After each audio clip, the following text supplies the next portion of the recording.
We know that Air Force One is truly an iconic plane, with the majority of the world being able to recognize it.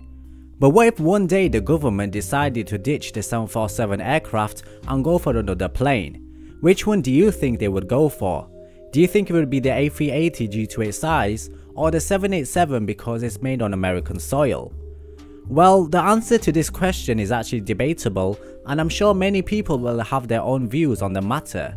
But I highly doubt that the government would choose Airbus due to the manufacturing location as well as political issues. Now, if the 747 wasn't available, then I believe they would go for the next largest aircraft, which will either be the 777X or the 787-10. Now, don't get me wrong, these planes are amazing, but the 747 still has far greater volume than either of these planes, and the result will be some massive trade-offs. Options might include reducing the number of passengers who fly on the plane, because a big group of the media press fly on Air Force One at the moment.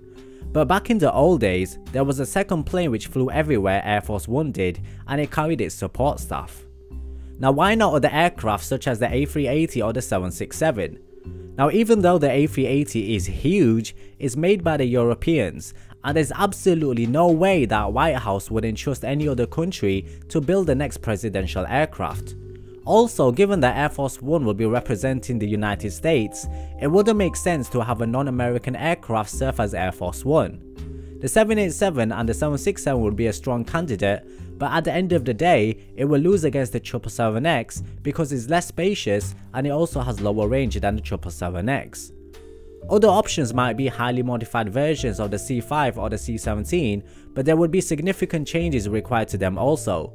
But at the end of the day, if the 747 wasn't available, I think whatever other plane was used, if not a brand new design, would be highly modified and very unsimilar to the current variant.